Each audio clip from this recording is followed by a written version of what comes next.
بسم اللہ الرحمن الرحیم۔ ناظرین گرامی، روایت میں آتا ہے کہ قطب الاقطاب حضرت شیخ عبد القادر جیلانی الحسنی والحسینی الجیلانی، حضرت غوث اعظم شیخ عبد القادر جیلانی رحمۃ اللہ علیہ جب نماز ادا کرتے تو بہت زار و قطار رویا کرتے، یعنی گریہ زاری کیا کرتے تھے۔ روتے روتے آپ کی ہچکی بن جایا کرتی تھی۔ جب آپ رحمت اللہ علیہ مسجد میں اپنے مریدین اور شاگردوں کے ساتھ باجماعت نماز پڑھتے، اللہ پاک کی محبت اور عشق میں اتنے ڈوب کر عبادت کرتے کہ ان کے شاگرد آپ کی رقت آمیزی کو دیکھ کر، یعنی رونے کے انداز کو دیکھتے اور کہتے اگر اصل نماز دیکھنی ہے تو غوث پاک کی نماز کو دیکھا جائے۔ تو ایک بار کا ذکر ہے کہ آپ رحمت اللہ علیہ عراق کی مسجد میں سے باجماعت نماز پڑھ کر باہر نکلے۔ آپ کے مریدین بھی آپ کے ساتھ تھے۔ آپ نے دیکھا کہ اسی محلے میں کچھ بچے اخروٹ کے ساتھ کھیل رہے ہیں۔ آپ بچوں سے بہت پیار کیا کرتے تھے، گویا کہ خود بچپن میں کبھی بچوں کی طرح کھیل کود نہیں کر سکے، لیکن بچوں کو دیکھ کر آپ مسکراتے تھے۔ آپ آگے بڑھنے لگے اور مریدین کی بڑی جماعت بھی آپ کے ساتھ تھی۔ ابھی آپ زیادہ دور نہیں گئے تھے کہ ان بچوں نے ایک دوسرے کے کان میں کچھ بولنا شروع کر دیا اور اشارے میں باتیں کرنے لگے کہ کیا خیال ہے کہ جو بابا جی سب سے نمایاں ہیں، نورانی چمکتے ہوئے چہرے والے ہیں، سب سے آگے چل رہے ہیں، ان کو بولا جائے جو فرمائش ہمیں کرنی ہے ان سے کر دیں، کیا یہ ہمیں ڈانٹیں گے تو نہیں؟ تو کچھ سمجھدار بچے ہم زبان ہوئے اور کہا نہیں نہیں، یہ جو بابا ہے نا بہت اچھے ہیں، ان سے جو کچھ کہو گے انہوں نے وہ ہماری بات پوری کرنی ہے۔ ہم ان سے ایک میٹھی اور لذیذ چیز آج منگواتے ہیں۔ تو ان میں سے ایک بچہ جو سب سے بڑا تھا پاس آیا اور کہا بابا میری بات سنیں۔ آپ نے بہت پیار اور شفقت سے اس کے سر پر ہاتھ رکھا اور کہا بیٹا کہو۔ اس نے کہا کہ میرا دل کر رہا ہے کہ میں آپ سے کچھ مانگوں۔ آپ نے فرمایا کہ کہو بیٹا کیا چاہتے ہو؟ وہ کہنے لگا کہ مجھے آپ اس فلاں جلیبی والے سے جلیبی لا کر دے سکتے ہیں، میرا کھانے کا بہت دل کر رہا ہے۔ میں چلا جاتا لیکن بابا میری باری آنے والی ہے، جب تک میں جلیبی لے کر وہاں آؤں گا میری باری چلی جائے گی۔ آپ رحمت اللہ علیہ کے وہاں کے مشہور بزرگ بڑے سردار لوگ ہیں۔ آپ کے خادمین آپ کے نوکر بننے کے لیے جان کی بازی لگانے کو تیار رہتے ہیں۔ ادھر وہ بچے آپ کے رتبے کو بھی دیکھ رہے تھے اور یہ بھی دیکھ رہے تھے کہ آپ کون سی شخصیت ہے، لیکن پھر بھی اتنے سارے لوگوں کو چھوڑ کر آپ سے وہ بچہ کہتا ہے کہ بابا مجھے جلیبی لا کر دے دیں۔ بابا جی نے کہا کہ ٹھیک ہے میں لا کر دے دیتا ہوں۔ آپ کا ایک مرید آپ کے پاس آیا اور کہا حضرت آپ کیوں اس بات پر توجہ دے رہے ہیں؟ آپ اس بچے کی فرمائش پر جلیبی لا رہے ہیں۔ حضرت آپ پر میری جان قربان ہو، میں اس بچے کو جلیبی لا کر دے دیتا ہوں۔ آپ رحمت اللہ علیہ نے اسے اپنے ہاتھ کے اشارے سے منع فرمایا اور کہا اس نے مجھ سے کہا ہے نا تو میں ہی اس کی خواہش کو پورا کروں گا۔ پھر آپ رحمت اللہ علیہ اس جلیبی والے کے پاس تشریف لے گئے اور جلیبی والا کچھ دیر پہلے اداس بیٹھا ہوا تھا۔ آپ رحمت اللہ علیہ اس کی دکان میں تشریف لے گئے تو وہ خوشی خوشی سے جھومنے لگا۔ آپ رحمت اللہ علیہ نے اس جلیبی والے سے جلیبی لی، اس نے خوشی خوشی آپ رحمت اللہ علیہ کے ہاتھوں میں جلیبی تھما دی۔ وہ آدمی لگ بھگ 70 سال کا تھا، اس بڑھاپے میں بھی وہ کام کرنے پر مجبور تھا۔ اس کی آنکھوں میں آپ رحمت اللہ علیہ کو دیکھ کر آنکھوں سے آنسو آ گئے۔ اس نے روتے ہوئے کہا اللہ کا لاکھ لاکھ شکر ہے، اس نے میری دعا سن لی۔ آپ نے میری دکان میں قدم رکھے تو کئی دنوں سے آپ کے انتظار میں یہاں بیٹھا ہوا تھا۔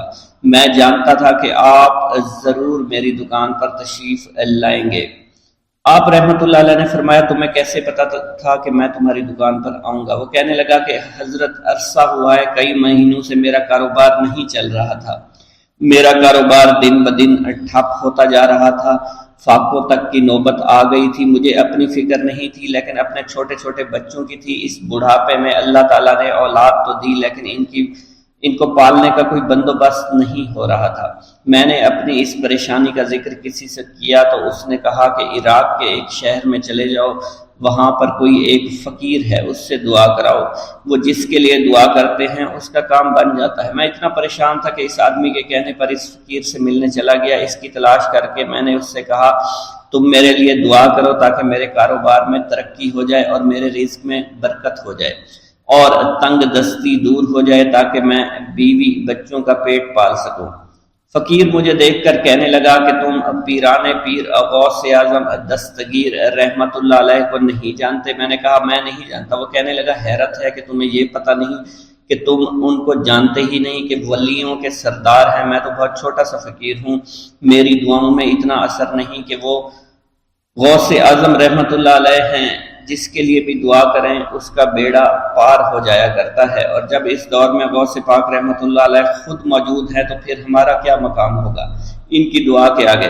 ہماری دعا کچھ بھی نہیں ہے۔ میں نے کہا اگر یہ بات ہے کہ آپ سے بڑا کوئی بزرگ ہے تو مجھے بتائیے کہ غوث پاک رحمت اللہ علیہ مجھے کہاں ملیں گے اور میں کہاں جاؤں ان سے ملنے کے لیے؟ وہ کہنے لگا کہ وہ جیلان میں ہیں، تم ادھر جاؤ، ہماری کیا جرت کہ آپ کے لیے دعا کریں۔ آپ رحمت اللہ علیہ جس کے لیے بھی دعا فرماتے ہیں اس کا بیڑا پار ہو جاتا ہے، اور اس کو کہیں بول جانے کی ضرورت نہیں ہوتی۔ حضور جب اس فقیر نے مجھے یہ بات کہی تو فوراً جیلان شریف میں آ گیا، اور یہاں پر میں نے آپ کی تلاش شروع کی۔ آج دیکھیے آپ خود بخود میری دکان پر تشریف لائے ہیں،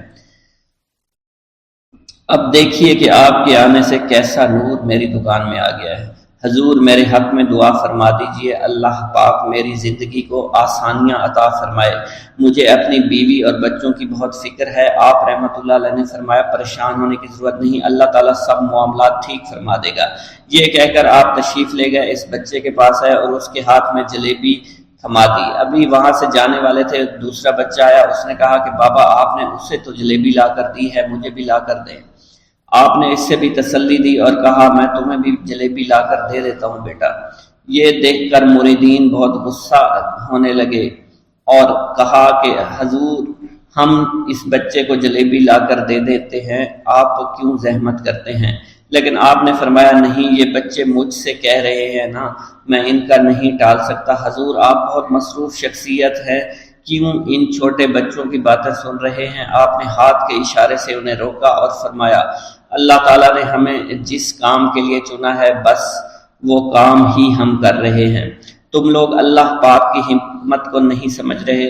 پھر آپ جتنی بار وہ بچے آپ کو بھیجتے رہے، آپ رحمت اللہ علیہ ان کے لیے جلیبیاں لاتے رہے، حتیٰ کہ آخری بچے کو بھی آپ نے جلیبی لا کر دے دی اور وہ مزے سے کھانے لگے۔ جلیبی کھانے کے بعد وہ آپ کو دعائیں کرنے لگے اور کہا آپ بہت اچھے انسان ہیں، جیسا کہ آپ کے بارے میں ہم نے سنا تھا آپ ویسے ہی ہیں، آپ اخلاق کے بہت عمدہ ہیں، آپ کی سخاوت کے بارے میں ہم نے جتنا سن رکھا تھا آپ اتنے ہی سخی ہیں، ہم آپ سے بہت خوش ہوئے۔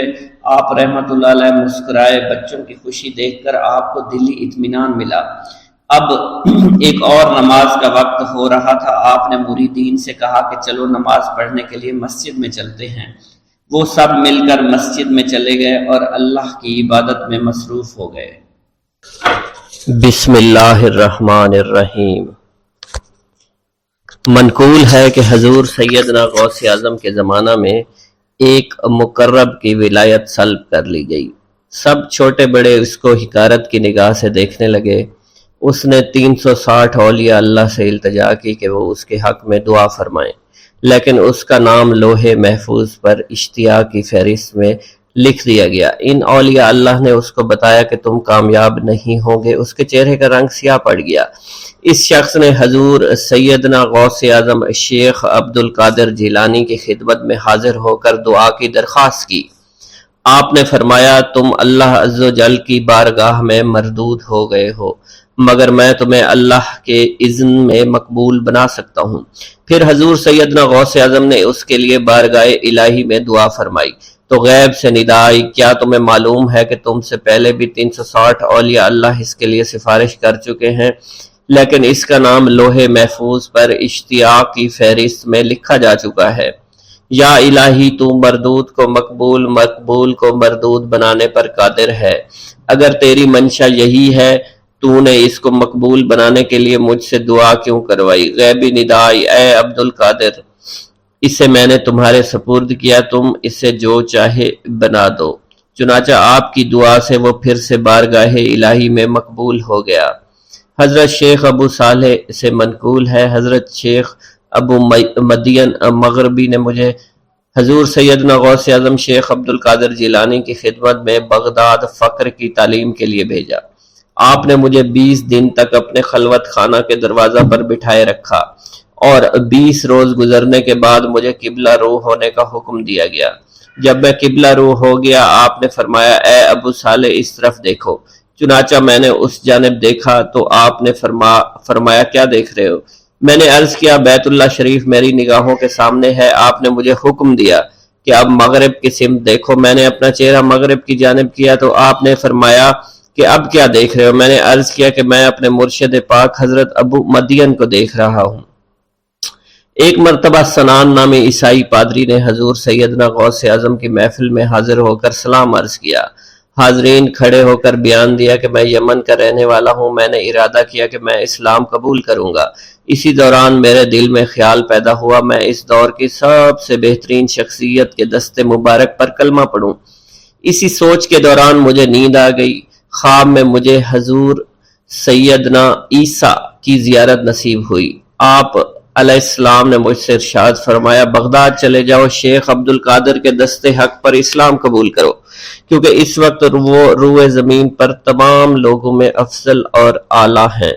حضرت شیخ عمر الحکیمانی سے منقول ہے ایک مرتبہ حضور سیدنا غوث اعظم کی خدمت میں 13 لوگ دائرہ اسلام میں داخل ہونے کے لیے حاضر ہوئے۔ ان لوگوں نے بیان کیا کہ ہم عرب کے عیسائی ہیں اور ہم نے کلمہ پڑھنے کا ارادہ کر لیا ہے۔ ابھی یہ سوچ ہی رہے تھے کہ کس مرد کامل کے دست حق پر کلمہ پڑھیں گے۔ ہمیں ہاتف غیب سے آواز سنائی دی کہ بغداد جا کر شیخ عبد القادر جیلانی کے دست مبارک پر کلمہ پڑھو۔ حضرت شیخ زین الدین ابو الحسن علی بن ابی طاہر سے مروی ہے، فرماتے ہیں میں نے حضور سیدنا غوث اعظم سے علم حاصل کیا۔ اللہ عز و جل نے مجھے 1 سال میں اتنا علم دیا کہ دوسروں کو وہ علم 20 سال میں بھی نصیب نہ ہوا ہوگا۔ میں نے آپ سے مصر جانے کی اجازت طلب کی۔ آپ نے فرمایا تو دمشق پہنچ کر غازیوں کو مصر میں داخل ہونے کے لیے تیار پائے گا تاکہ اس پر قبضہ ہو جائے، مگر ان سے کہنا کہ وہ ہرگز کامیاب نہ ہوں گے، ہاں دوسری مرتبہ وہ کامیاب ہو جائیں گے۔ حضرت شیخ زین الدین فرماتے ہیں جب میں دمشق پہنچا میں نے وہی حال پایا جو آپ نے بیان فرمایا تھا۔ میں نے ان سے کہا تو وہیں نہ رکے۔ جب میں مصر پہنچا تو میں نے خلیفہ کو ان کو مقابلے کے لیے تیار پایا۔ میں نے خلیفہ سے کہا گھبراؤ نہیں، کامیاب ہو جاؤ گے۔ وہ فرماتے ہیں خلیفہ نے مجھے اپنا ندیم خاص مقرر فرمایا اور اپنے ہر راز سے مجھے واقفیت دے دی۔ پھر دوسری مرتبہ غازی آئے، انہوں نے مصر پر قبضہ کر لیا۔ مجھے حضور سیدنا غوث کے قول کے مطابق ہر ایک سے 1.5 لاکھ دینار ملے۔ مجھے مصر میں ہر خاص و عام میں مقبولیت حاصل ہوئی اور بے شمار لوگ میرے واعظ سے مستفید ہونے لگے۔ حضرت شیخ ابو الخیر سے منقول ہے، فرماتے ہیں میں شیخ ابو محمد حسن، شیخ ابو قاسم، شیخ ابو حفظ کی خدمت میں حاضر ہوئے۔ آپ نے فرمایا تم سب اپنی اپنی حاجات بیان کرو، میں انشاءاللہ تمہاری حاجات پوری کروں گا۔ شیخ ابو سعید نے کہا کہ میں ترک دنیا اختیار کرنا چاہتا ہوں۔ شیخ ابن قائد وانی نے کہا کہ مجھے مجاہدے کی قوت عطا کر دیجئے۔ شیخ بزاز نے کہا خوف الہی چاہتا ہوں۔ شیخ فارسی نے کہا اللہ کے ساتھ میرا ایک حال ہے جسے میں کھو بیٹھا ہوں، چاہتا ہوں میرا وہ حال لوٹ آئے۔ شیخ جمیل نے کہا میں حفظ کرنا چاہتا ہوں۔ شیخ عمر نے کہا میں علم کی زیادتی چاہتا ہوں۔ شیخ خلیل نے کہا میں چاہتا ہوں مجھے موت نہ آئے، یہاں تک کہ مجھے مقام قطبیت پر فائز کیا جائے۔ شیخ ابو البرکات نے کہا کہ میں محبت الہی میں استغراق چاہتا ہوں۔ شیخ ابو عبداللہ نے کہا کہ میں نائب وزیر بننا چاہتا ہوں۔ شیخ ابو مفتوح نے کہا کہ میں خلیفہ کے گھر کا استاد بننا چاہتا ہوں۔ حضرت شیخ ابو الخیر فرماتے ہیں حضور سیدنا غوث اعظم نے فرمایا انشاءاللہ تم سب کی حاجات جلد پوری ہوں گی۔ چنانچہ آپ کا قول پورا ہوا اور تمام لوگوں کی حاجات پوری ہوئی ماں سوائے شیخ خلیل کے، کیونکہ حضرت شیخ خلیل نے قطبیت مانگی تھی جس کا وقت ابھی نہیں آیا تھا۔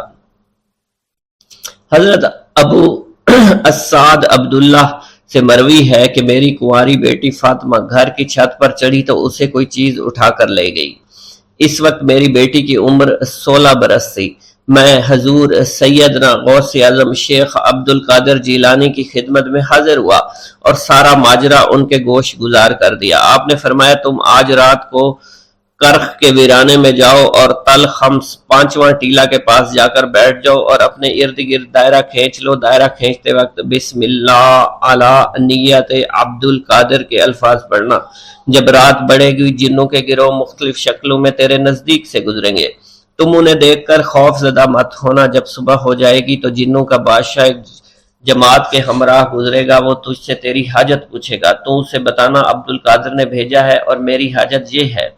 ابو سعید فرماتے ہیں میں نے حکم کی تعمیل کی، آپ کے فرمان کے مطابق ڈراؤنی شکلوں والے لوگ گزرے مگر دائرہ کے نزدیک کوئی نہ آ سکا، یہاں تک کہ صبح جنوں کا بادشاہ گھوڑے پر سوار ہو کر آیا، اس کے ساتھ ایک کثیر جماعت بھی تھی۔ اس نے مجھ سے کہا میری حاجت پوچھی، میں نے اسے حضور سیدنا غوث اعظم کا پیغام پہنچاتے ہوئے کہا اور اپنی حاجت بیان کی۔ میری بات سن کر وہ بادشاہ گھوڑے سے اترا، زمین کو بوسہ دیتے ہوئے دائرہ کے کنارے بیٹھ گیا۔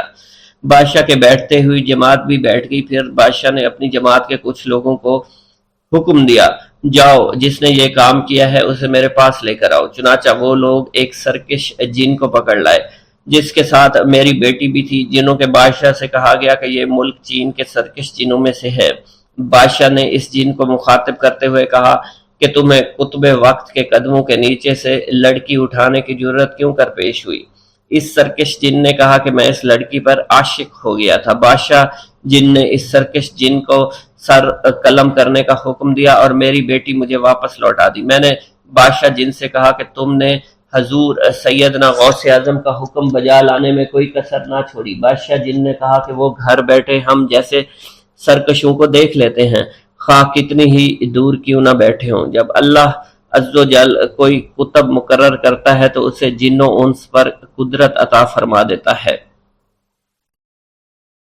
تفریح الخاطر میں منقول ہے حضور سیدنا غوث اعظم کے وصال کے بعد ایک شخص جو کہ عرصہ دراز سے مرشد کامل کی تلاش میں تھا اور وہ آپ کا شورا سننے کے بعد آپ کی خدمت میں بغداد شریف پہنچا۔ جب اس شخص کو معلوم ہوا کہ آپ وصال فرما گئے ہیں تو وہ آپ کی قبر مبارک پر حاضر ہوا اور آداب زیارت بجا لایا۔ آپ اپنی قبر مبارک سے باہر تشریف لائے، اس کا ہاتھ پکڑ کر اسے سلسلہ عالیہ قادریہ میں بیعت فرما دیا اور اس کی جانب خصوصی توجہ فرمائی۔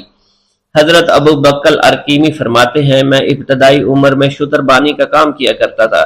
ایک مرتبہ مجھے ایک شخص کے ساتھ حج کرنے کا اتفاق ہوا۔ اس شخص کو یہ خطرہ لاحق ہوا کہ وہ عنقریب مر جائے گا۔ اس نے مجھے ایک چادر اور 10 دینار دیے اور فرمایا یہ میری امانت، تم بغداد شریف واپس جا کر حضور سیدنا غوث اعظم شیخ عبد القادر جیلانی رحمۃ اللہ علیہ کی خدمت میں پیش کر دینا۔ حضرت ابو بکر الکیمی فرماتے ہیں کہ میں اس وصیت کے کچھ دنوں بعد اس شخص کا انتقال ہو گیا۔ میں جب بغداد شریف تشریف لایا تو لالچ میں پھنس گیا۔ میرے دل میں خیال آیا ان چیزوں کے متعلق کسی کو کچھ علم نہیں ہے، چنانچہ میں نے وہ چادر اور 10 دینار اپنے پاس رکھ لیے۔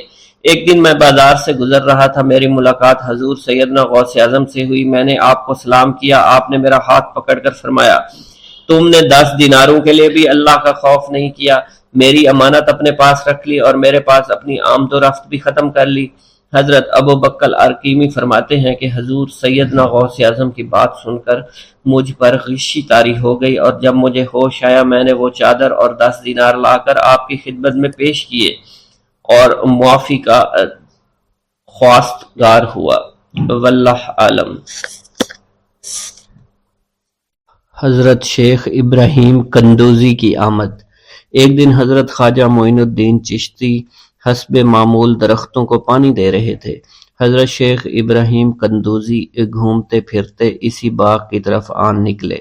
حضرت شیخ ابراہیم قندوزی اسی آبادی میں رہا کرتے تھے جہاں آپ مقیم تھے اور وہ اللہ عز و جل کے عشق میں اس قدر ڈوبے ہوئے تھے کہ ان پر عشق حقیقی کی وجہ سے اکثر خود فراموشی کی حالت طاری رہتی تھی۔ آبادی کے بچے اور بوڑھے انہیں مجذوب کہا کرتے تھے اور قدر کی نگاہ سے دیکھا کرتے تھے۔ جس وقت آپ کی نظر حضرت شیخ ابراہیم قندوزی پر پڑی تو سب کام چھوڑ کر آپ ان کی جانب متوجہ ہو گئے۔ آگے بڑھ کر خوش آمدید کہا اور دست مبارک کو بوسہ دیا، پھر نہایت عزت اور احترام کے ساتھ ایک سایہ دار درخت کے نیچے بٹھایا۔ ان دنوں انگوروں کا موسم تھا، کچھ پکے ہوئے خوشے بیلوں سے اتار کر آپ کی خدمت میں پیش کیے اور خود باادب ہو کر دو زانوں بیٹھ گئے۔ حضرت شیخ ابراہیم قندوزی کو حضرت خواجہ معین الدین چشتی کی مہمان نوازی کا انداز بہت پسند آیا۔ آپ کا یہ ادب بہت بھلا محسوس ہوا۔ حضرت شیخ ابراہیم قندوزی پہچان گئے کہ یہ بچہ نہایت ہونہار اور راہ حق کا متلاشی ہے۔ حضرت شیخ ابراہیم قندوزی نے اپنی جیب سے ایک کھلی کا ٹکڑا نکالا، دندان مبارک سے چبا کر خواجہ معین الدین چشتی کے دہنے مبارک میں ڈال دیا۔ وہ کھلی کا ٹکڑا شباب معرفت کا جام تھا جسے پیتے ہی آپ پر خودی کی کیفیت طاری ہو گئی اور نگاہوں سے تمام حجابات دور ہو گئے۔ آنکھوں میں نور ہی نور چھا گیا، تعینات کے حجابات سامنے سے اٹھ گئے، جوش حیرت قلب پر طاری ہو گیا، آنکھیں کھلی کی کھلی رہ گئیں۔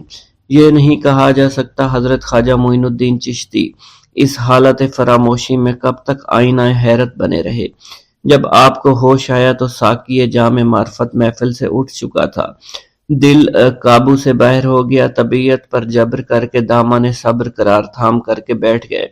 عشق میں صبر چونکہ انتہائی دشوار ہوتا ہے، لہٰذا حضرت خواجہ معین الدین چشتی کو بھی قرار نہ رہا، اور جو جلوہ آپ کو حضرت شیخ ابراہیم قندوزی دکھا چکے تھے، اس جلوہ کو دیکھنے کے بعد آپ خود پر ایک دیوانگی کی ایک کیفیت طاری ہو چکی تھی، اور دنیا اور دولت، دنیا سب حقیر اور بے وقعت دکھائی دینے لگی۔ آپ کے قلب میں عشق خداوندی جوش مارنے لگا اور قلب تمام دنیاوی آلائشوں سے پاک ہو گیا اور دنیا سے بے پرواہ ہو چکا تھا۔ جیسے جیسے وقت گزرتا گیا، حضرت خواجہ معین الدین چشتی کی دیوانگی اور وارفتگی بڑھتی چلی گئی۔ آپ نے حضرت شیخ ابراہیم قندوزی کے ہاتھوں جام معرفت پینے کے تیسرے دن ہی اپنی تمام املاک فروخت کر کے اس رقم کو راہ خدا میں خرچ کر دیا اور خود معمولی ساز راہ لیا اور اپنے وطن اور اپنے عزیز و اقارب اور رفقا کی محبت کو خیر باد کہہ کر چل دیے۔ محبوب حقیقی کے سچے عاشقوں کا یہ دستور رہا ہے کہ وہ قرب یار پانے کے لیے سب سے پہلے علوم ظاہری کا زینہ طے کیا کرتے ہیں، پھر عمل کی دشوار گزار منزلوں کو طے کر کے علوم باطنی سیکھتے ہیں، تب کہیں جا کر انہیں جلوہ محبوب دکھائی دیتا ہے۔ خواجہ معین الدین چشتی نے بھی اپنے مطلوب تک رسائی کے لیے یہی راستہ اختیار کیا۔ اس زمانہ میں ترکستان کی سرحد پر واقع سمرقند اور بخارا کے عظیم الشان دارالعلوم عالمگیر شہرت رکھتے تھے۔ مشرق و مغرب کے ہزاروں طلبہ ہر سال علم کی دولت سے مالا مال ہونے کے لیے ان دارالعلوم کا رخ کیا کرتے تھے۔ حضرت خواجہ معین الدین چشتی نے تحصیل علوم و فنون کے لیے سمرقند بخارا کا انتخاب کیا۔ بخارا پہنچ کر آپ علم حاصل کرنے میں مشغول ہو چکے تھے۔ اگرچہ حضرت خواجہ معین الدین چشتی کی صغیر سنی کی تعلیم کے متعلق کسی سوانح نگار نے قلم کو جنبش نہیں دی کہ والدین نے آپ کو گھر میں ابتدائی تعلیم دی تھی، مگر سادات خراسان کے مقتدر خاندانوں سے تعلق اور عارف و کامل صاحب فضل و کمال باپ کی گود میں پرورش پانے والے حضرت خواجہ معین الدین چشتی بھلا کیوں کر ان پڑھ رہ سکتے تھے۔ حالات و واقعات کے سیاق و سباق میں غور کرنے سے معلوم ہوتا ہے کہ آپ نے اگرچہ زیادہ تعلیم تو نہیں، کم از کم قرآن مجید کی تعلیم اور علوم مروجہ کی ابتدائی کتابیں ضرور پڑھی ہوں گی، اور یہ بات بھی بعد از قیاس نہیں کہ قرآن مجید کے کچھ سپارے بھی حفظ کیے ہوں۔ بہرحال بخارا پہنچنے سے پہلے آپ نوشت خواندند سے واقف ضرور تھے۔ حضرت خواجہ معین الدین چشتی بخارا کے تمام علماء فضلاء کے حلقہ درس میں شریک ہوئے۔ تذکروں اور سوانح عمری کے مطالعہ سے یہ پتہ نہیں چلتا ہے کہ آپ نے کن کن اساتذہ کے سامنے زانوئے تلمند طے کیا، مگر آپ کے اساتذہ میں حضرت مولانا حسام الدین بخاری خصوصیت کے ساتھ قابل ذکر ہیں، جنہوں نے آپ کو دستار فضیلت عطا فرمائی۔ حضرت مولانا حسام الدین بخاری کی دستگاہ سے آپ نے علوم ظاہری کی تکمیل فرمائی۔ 23 سے 24 برس کی عمر میں علوم ظاہری کی تکمیل کے بعد صفائی قلب اور تزکیہ نفس کا ضروری سامان حضرت خواجہ معین الدین چشتی کو باہم پہنچ گیا تھا، مگر قلب جس تسکین کا متلاشی تھا وہ نصیب نہ ہوئی، اور جس محبوب کو جی بھر کر دیکھنے کی آرزوئیں دل میں چوٹکیاں لے رہی تھی، اس تک ابھی رسائی نہیں ہوئی تھی۔ عشق اور مشق چھپائے نہیں چھپتا۔ عشق کی آگ حضرت خواجہ معین الدین چشتی کے تن اور من کو جلا رہی تھی۔ تعلیم کی ہوا نے اس آگ کے شعلوں کو اور بھی تیز کر دیا۔ محبت کا ذوق بڑھ رہا تھا، عشق کے جذبات بھڑک رہے تھے۔ بالآخر جب بے قراری جنون کی حد کو پہنچی، آپ جانب عراق روانہ ہوئے۔ قصبہ سبحان پہنچ کر حضرت شیخ نجم الدین کبرا سے ملاقات ہوئی اور 15 دن آپ نے حضرت شیخ نجم الدین کبرا کے ہاں قیام فرمایا۔ سنجان سے روانہ ہو کر حضرت خواجہ معین الدین چشتی بغداد شریف روانہ ہو گئے۔ ان دنوں حضور سیدنا غوث اعظم قصبہ جبل میں تشریف فرما تھے۔ یہ قصبہ کوہ جودی کے دامن میں آباد تھا، جہاں طوفان نوح کے وقت حضرت نوح کی کشتی آ کر رکی تھی۔ آپ حضور سیدنا غوث اعظم کی صحبت اور زیارت سے مشرف ہوئے۔ اس وقت آپ کی ابتدائی حالت تھی۔ حضور سیدنا غوث اعظم نے آپ کے حق میں دعائے خیر فرمائی۔ حضور سیدنا غوث اعظم نے آپ کے حق میں دعا فرمائی۔ انہوں نے بشارت دی کہ آپ مقتدائے روزگار ہوں گے۔ خلق اللہ آپ سے فیض یاب ہو گئی۔ آپ نے حضور سیدنا غوث اعظم کے پاس کچھ عرصہ قیام کیا اور واپس تشریف لے گئے۔ بسم اللہ الرحمن الرحیم۔ حضور سیدنا غوث اعظم کی پرورش نہایت ہی بابرکت ماحول میں ہوئی۔ آپ نے ابتدا میں گوشہ نشینی اختیار کی اور خود کو دنیاوی غلاظتوں سے پاک رکھا۔ آپ نے 51 برس کی عمر میں شادی کی۔ جب آپ سے اس کے بارے میں دریافت کیا گیا تو آپ نے فرمایا، جب مجھے حضور نبی کریم صلی اللہ علیہ وسلم نے نکاح کی اجازت دی تو میں نے نکاح کر لیا۔ حضور سیدنا غوث اعظم رحمۃ اللہ علیہ نے اپنی ذات کو اللہ عز و جل کی خوشنودی کے لیے وقف کر رکھا تھا۔ آپ کی راتیں جاگ کر گزرتی تھی اور ساری رات آپ مراقبہ اور مشاہدہ میں گم رہتے تھے۔ آپ کی عادت مبارکہ تھی کہ آپ سجدہ کو دراز کرتے تھے اور بیٹھ کر مراقبہ فرماتے تھے۔ اسی دوران آپ کا جسم مبارک نورانی شعاؤں کے زیر اثر ہوتا تھا اور کئی مرتبہ آپ ان نورانی شعاؤں میں غائب ہو جایا کرتے تھے۔ حضور شیخ ابو عبداللہ بن حسنین بن ابی فضل فرماتے ہیں کہ سیدنا غوث اعظم کے بعض دہقانی مریدین ہر سال آپ کے لیے گیہوں بوتے تھے اور جائز طریقہ سے اسے پالتے تھے۔ پھر آپ کے بعض مریدین اسے پیستے، آپ کے لیے ہر روز 4 یا 5 روٹیاں پکاتے اور شام کو آپ کے پاس روٹیاں لے کر آتے تھے۔ آپ حاضرین میں ایک ایک ٹکڑا تقسیم کر دیتے اور جو بچ جاتا وہ اپنے لیے رکھ لیتے تھے۔ حضرت شیخ خضر حسینی سے منقول ہے کہ حضور سیدنا غوث اعظم نے ایک شکستہ دل فقیر کو دیکھا۔ آپ نے اس سے اس کی کیفیت کے متعلق دریافت کیا تو اس نے کہا کہ میں آج دریا کے کنارے گیا اور ملاح سے کہا کہ وہ مجھے دریا کے پار لے جائے۔ اس نے انکار کر دیا۔ میں اپنے اس افلاس کے سبب پریشان اور شکستہ دل ہوں۔ ابھی اس فقیر کا کلام جاری تھا کہ ایک شخص آپ کی خدمت میں حاضر ہوا اور 30 دینار آپ کی خدمت میں پیش کر دیے۔ آپ نے وہ دینار اس فقیر کو دے دیے اور فرمایا کہ اس ملاح سے کہنا کہ کسی فقیر کا سوال رد مت کیا کرے۔ حضرت شیخ معمر کا بیان ہے کہ میں نے حضور سیدنا غوث اعظم سے زیادہ کسی کو درگزر فرمانے والا نہیں دیکھا۔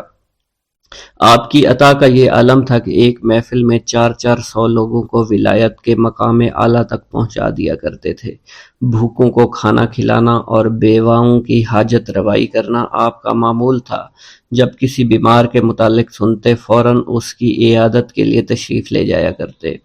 فقراء کو آپ کے در سے بغیر سوال کیے عطا ہو جایا کرتا۔ حضور سیدنا غوث اعظم نے فرمایا کہ مخلوق سے کنارہ کشی سے قبل علم حاصل کرو، کیونکہ جو شخص علم کے بغیر عبادت کرتا ہے وہ اصلاح سے زیادہ فساد میں مبتلا ہو جاتا ہے۔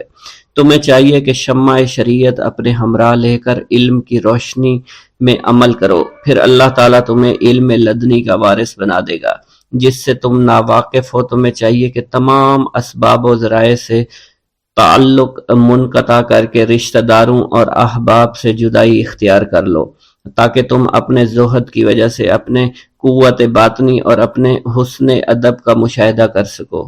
خدا کے علاوہ تمام عالم اسباب سے اس خوف سے منقطع ہو جاؤ تاکہ تمہاری شمع معرفت نہ بجھ جائے، اور جب تم 40 دن ایک چلہ اپنے رب کے لیے مخصوص کر دو گے تو تمہارے قلب سے حکمت کے چشمے جاری ہو جایا کریں گے اور تم معرفت الہی کی تپش کا مشاہدہ کرنے لگو گے، جس کو حضرت موسیٰ علیہ السلام نے اپنے شجر قلب پر محسوس کیا تھا۔ اس کیفیت کے بعد تم اپنے نفس و خواہش، اپنے شیطان، اپنی طبیعت اور اپنے وجود سے کہو گے کہ ٹھہر جا، میں نے اس آگ کا مشاہدہ کر لیا ہے جو قلب موسیٰ علیہ السلام سے روشن ہوئی تھی۔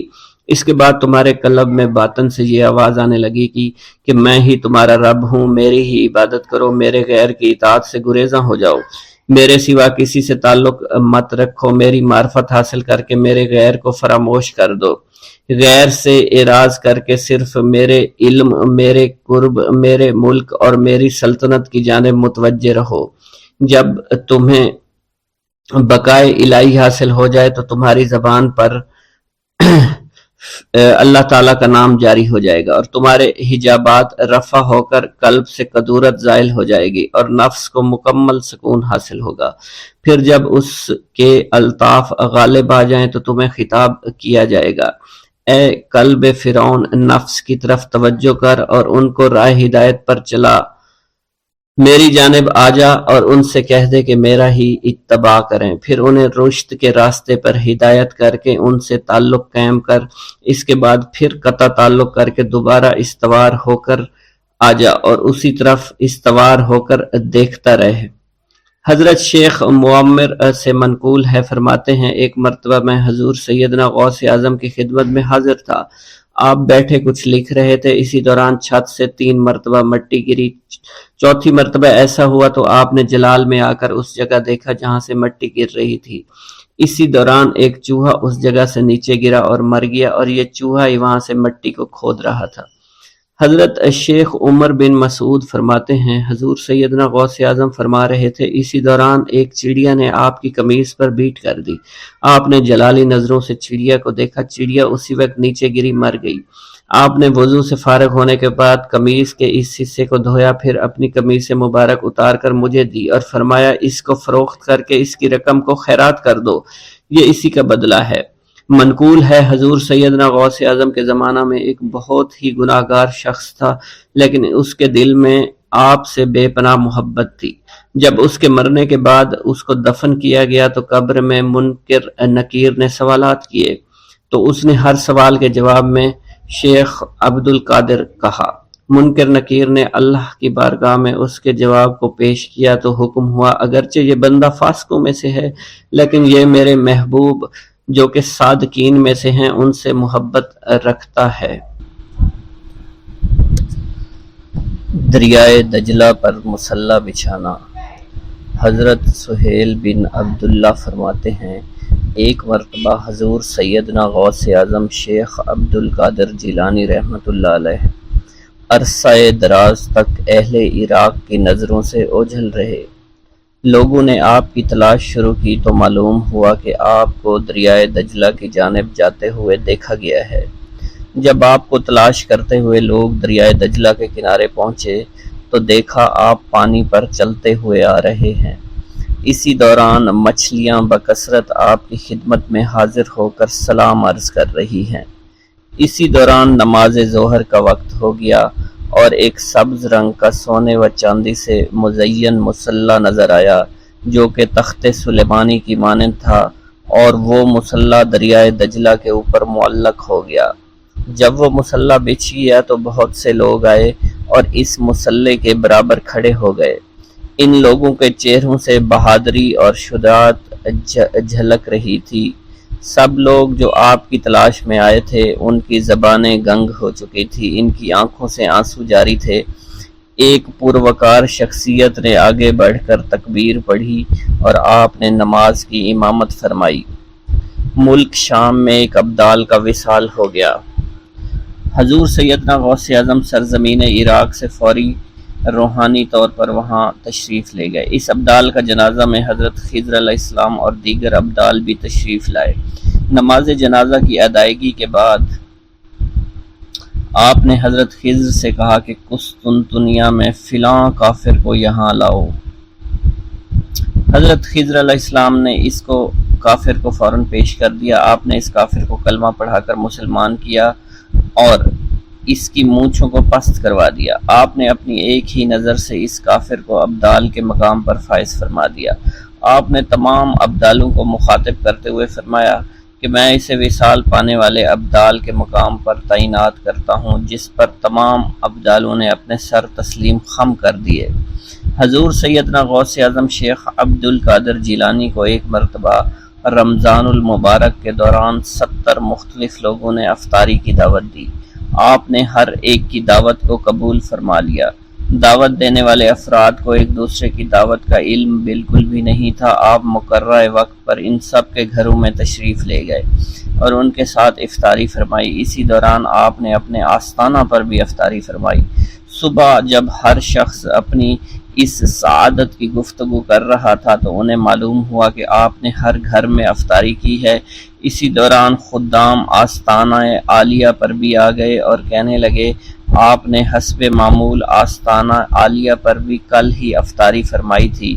جب آپ کی خدمت میں اس بات کو بیان کیا گیا تو آپ نے فرمایا کہ تمام لوگ اپنے قول میں سچے ہیں اور میں نے ہر ایک کی دعوت کو قبول کیا اور ہر ایک کے گھر کے ساتھ افطاری فرمائی۔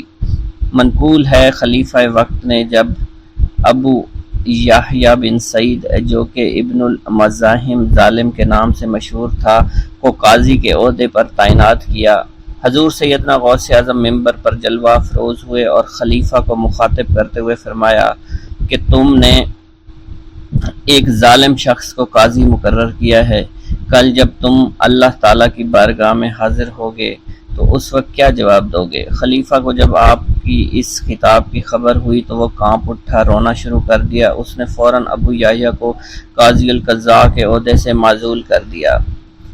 حضرت شیخ ابو عباس خضر حسین فرماتے ہیں ایک رات ہم سب حضور سیدنا غوث اعظم کی خدمت میں حاضر تھے۔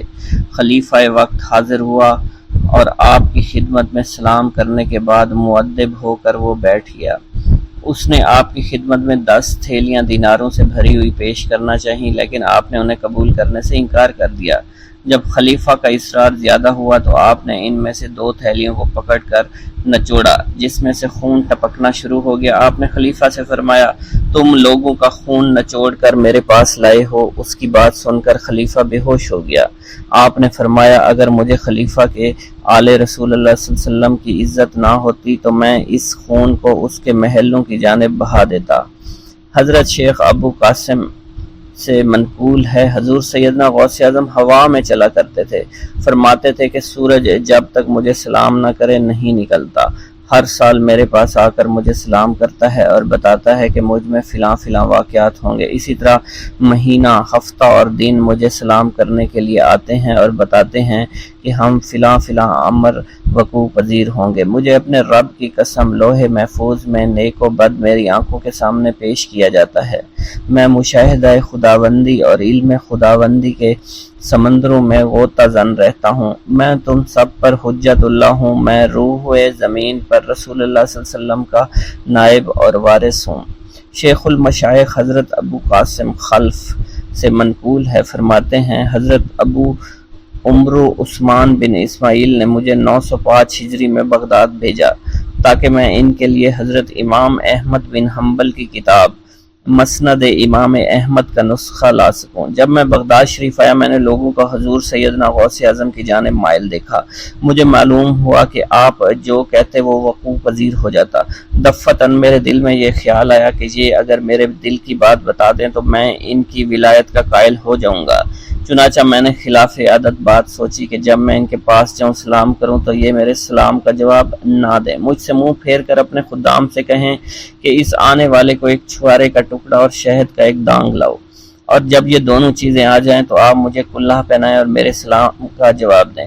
حضرت ابو قاسم فرماتے ہیں یہ سب دل میں سوچتے ہوئے میں ان کے پاس جا پہنچا، میں نے آپ کو سلام کیا، آپ نے میرے سلام کا جواب دینے کی بجائے منہ پھیر لیا، اپنے خادم سے کہا جاؤ چھوارے کا ٹکڑا اور شہد کا دانگ لاؤ جو دانہ بھر سے زیادہ نہ ہو۔ اللہ عز و جل کی قسم آپ نے وہی الفاظ دہرائے جو میرے دل میں تھے۔ پھر جب خادم وہ چیزیں لے آیا تو آپ نے میرے سامنے پیش کی اور مجھے کلاه پہنانے کے بعد میرے سلام کا جواب دیا اور فرمایا اے خلف تو یہی چاہتا تھا۔ حضرت ابو قاسم خلف بن عیاش شافعی فرماتے ہیں میں دل سے آپ کی عظمت کا قائل ہو گیا، آپ کی خدمت میں رہ کر احادیث کا علم حاصل کیا۔ حضرت شیخ ابو مظفر منصور فرماتے ہیں میں حضور صلی اللہ علیہ وسلم حضور سیدنا غوث اعظم رحمۃ اللہ علیہ کی خدمت میں حاضر ہوا۔ اس وقت میں جوان تھا اور میرے پاس فلسفہ علم الروح کی ایک کتاب تھی۔ آپ نے مجھ سے فرمایا اے منصور یہ کتاب تیرا برا ساتھی ہے، اٹھو اسے دھو دو۔ حضرت شیخ ابو مظفر منصور فرماتے ہیں مگر میرے دل نے اس کو دھو ڈالنا مناسب نہیں سمجھا۔ اس کتاب میں منقول چند مسائل مجھے بے حد مرغوب تھے، میں نے ارادہ کیا کہ میں آپ کے سامنے سے اٹھوں اور اس کتاب کو گھر لے جاؤں۔ آپ نے میری جانب دیکھا اور مجھ سے اٹھا نہ گیا اور میری حالت قیدی کسی ہو گئی۔ آپ نے مجھ سے فرمایا کتاب دو۔ میں نے جب اسے کھولا تو وہ سفید کاغذ تھے جس پر کوئی حرف نہ لکھا ہوا تھا۔ آپ نے اس کتاب کی ورگردانی شروع کر دی اور فرمایا یہ کتاب فضائل قرآن ہے اور یہ محمد بن زریش کی تصنیف ہے۔ حضرت شیخ ابو مظفر منصور فرماتے ہیں پھر آپ نے وہ کتاب مجھے واپس فرما دی۔ میں نے جب اس کتاب کو دوبارہ دیکھا تو وہ واقعی فضائل قرآن کی کتاب تھی اور محمد بن زریش کی تصنیف تھی۔ آپ نے فرمایا کیا تو توبہ کرتا ہے کہ اپنی زبان سے وہ بات کہے جو تیرے دل میں نہ ہو؟ میں نے عرض کی ہاں۔ اس کے بعد مجھے فلسفہ و احکام اور روحانیت جو مجھے یاد تھے وہ بھول گئے اور میرے باطن سے ایسے محو ہوئے کہ کبھی میرے دل میں آئے ہی نہیں تھے۔ منقول ہے حضور سیدنا غوث اعظم شیخ عبد القادر جیلانی کے زمانہ میں ایک مقرب کی ولایت سلب کر لی گئی۔ سب چھوٹے بڑے اس کو حقارت کی نگاہ سے دیکھنے لگے۔ اس نے 360 اولیاء اللہ سے التجا کی کہ وہ اس کے حق میں دعا فرمائیں، لیکن اس کا نام لوح محفوظ پر اشتیاق کی فہرست میں لکھ دیا گیا تھا۔ ان اولیاء اللہ نے اس کو بتایا کہ تم کامیاب نہیں ہوگے۔ اس کے چہرے کا رنگ سیاہ پڑ گیا۔ اس شخص نے حضور سیدنا غوث اعظم کی خدمت میں حاضر ہو کر دعا کی درخواست کی۔ آپ نے فرمایا تم اللہ کی بارگاہ میں مردود ہو گئے مگر میں تمہیں اللہ کی اذن سے مقبول بنا سکتا ہوں۔ پھر حضور سیدنا غوث اعظم نے اس کے لیے بارگاہ الہی میں دعا فرمائی۔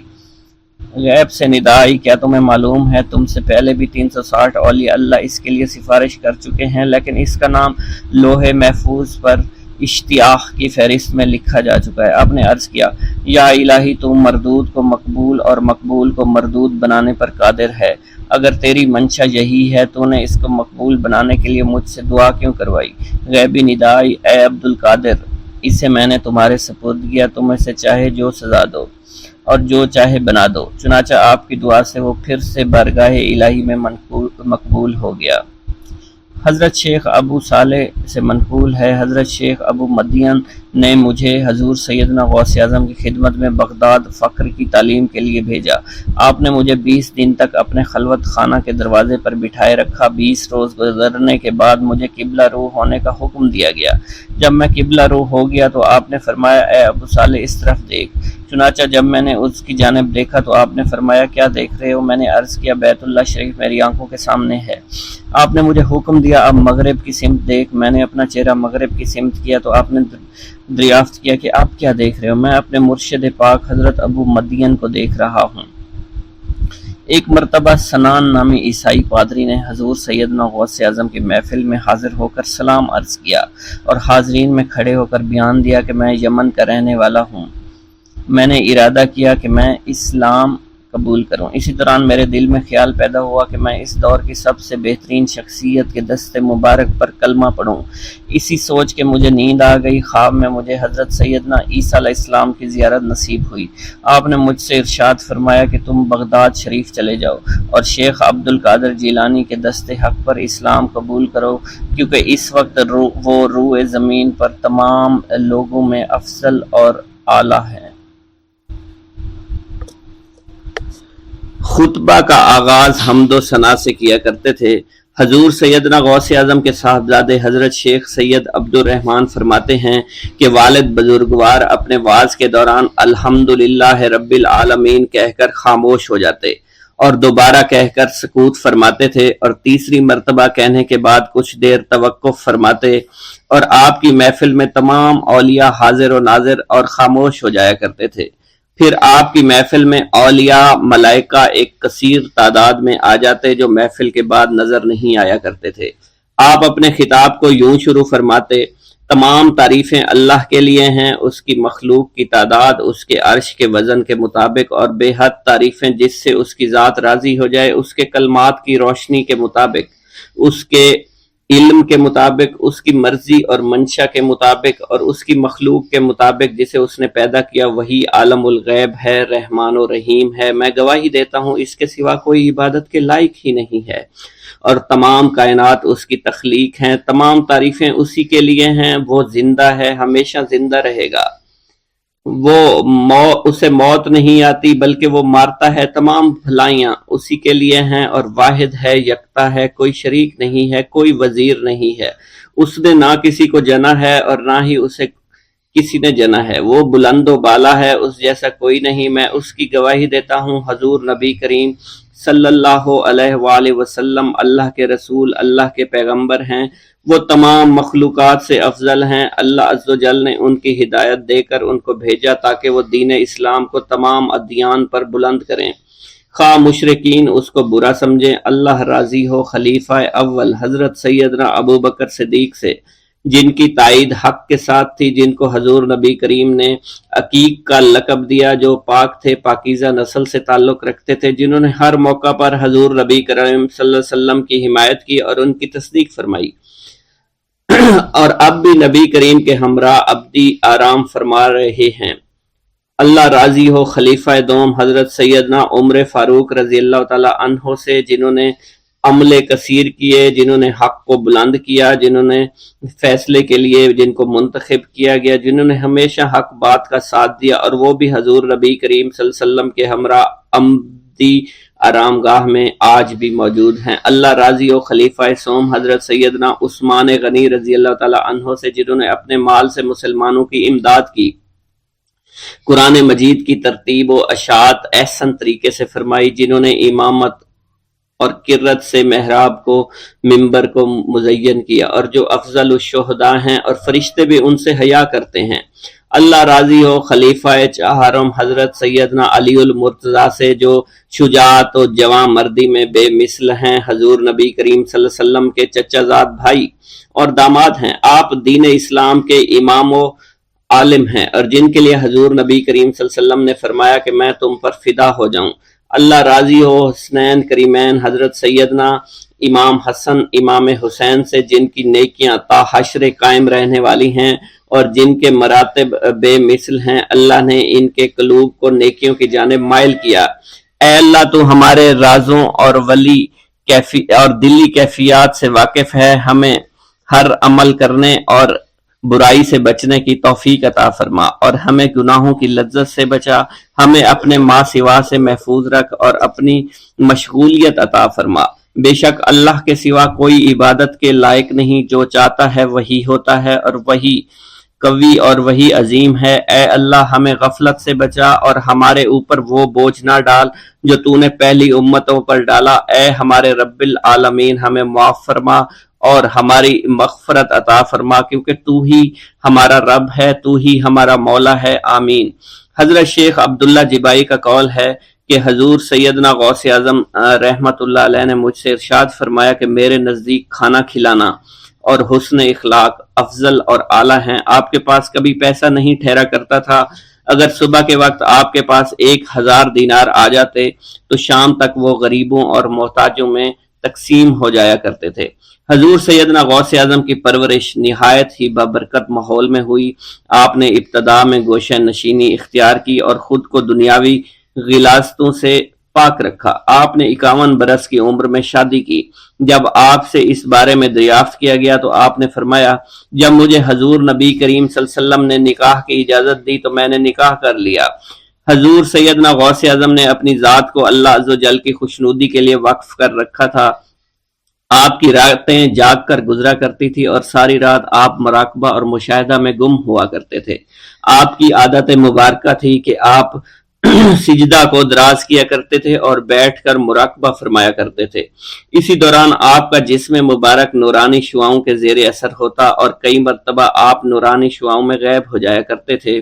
حضرت شیخ ابو عبداللہ بن حسنین بن ابی الفضل فرماتے ہیں کہ حضور سیدنا غوث اعظم کے بعض دہقانی مریدین ہر سال آپ کے لیے گیہوں بوتے تھے اور جائز طریقہ سے اسے پالتے تھے۔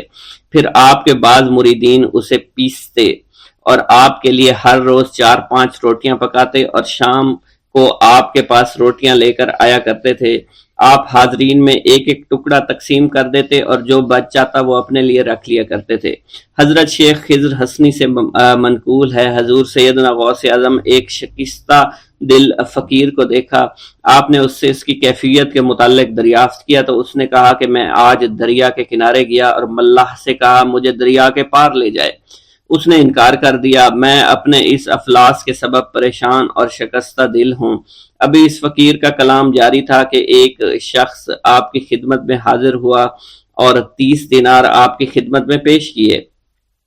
آپ نے وہ دینار اس فقیر کو دے دیے اور فرمایا کہ اس ملاح سے کہنا کہ کسی فقیر کا سوال رد نہ کیا کرے۔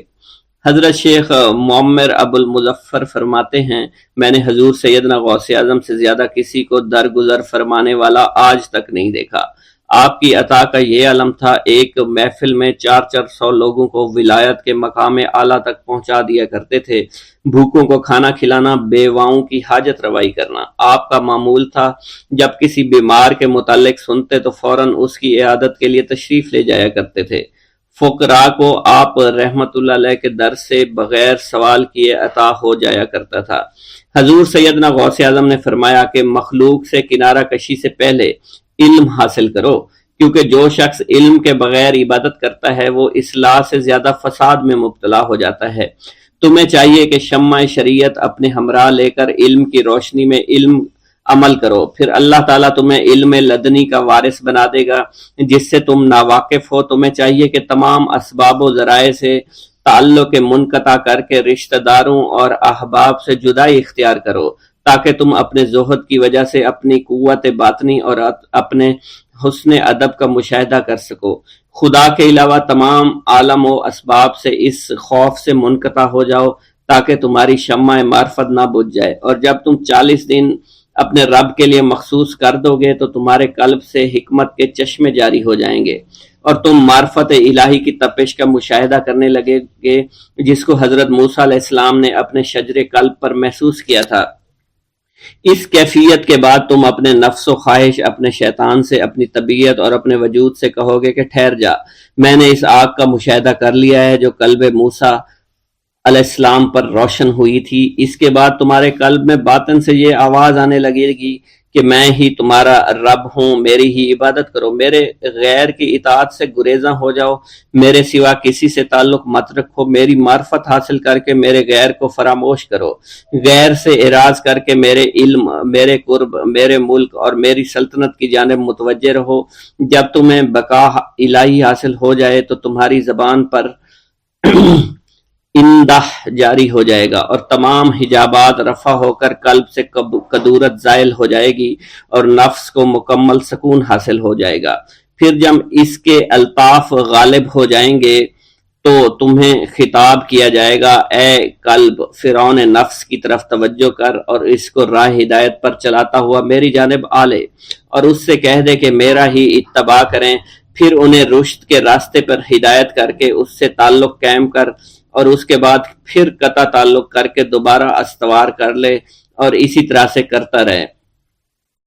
حضرت شیخ معمر سے منقول ہے، فرماتے ہیں ایک مرتبہ میں حضور سیدنا غوث اعظم شیخ عبد القادر جیلانی رحمت اللہ علیہ کی خدمت میں حاضر تھا۔ آپ بیٹھے کچھ لکھ رہے تھے، اسی دوران چھت سے 3 مرتبہ مٹی گری، چوتھی مرتبہ ایسا ہوا آپ نے جلال میں آ کر اس جگہ دیکھا جہاں سے مٹی گر رہی تھی۔ اسی دوران ایک چوہا اس جگہ سے نیچے گرا اور مر گیا۔ یہ چوہا ہی وہاں سے مٹی کھود رہا تھا۔ حضرت شیخ عمر بن مسعود بزاز فرماتے ہیں حضور سیدنا غوث اعظم وضو فرما رہے تھے، اسی دوران ایک چڑیا نے آپ کی قمیض پر بیٹ کر دی۔ آپ نے جلالی نظروں سے چڑیا کو دیکھا، وہ چڑیا اسی وقت نیچے گری مر گئی۔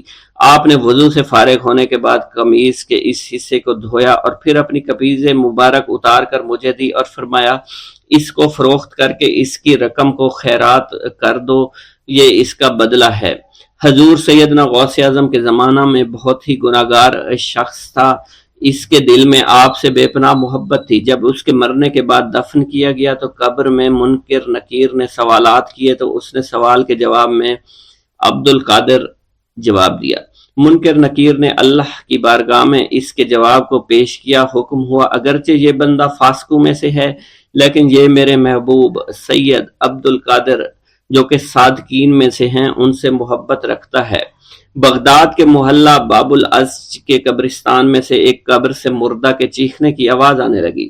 لوگوں نے حضور سیدنا غوث اعظم کی خدمت میں عرض ہو کر عرض کیا، آپ نے دریافت کیا کیا صاحب قبر نے مجھ سے خرقہ پہنا؟ لوگوں نے عرض کیا ہمیں اس کا علم نہیں۔ آپ نے دریافت کیا کیا یہ میری محفل میں کبھی شریک ہوا؟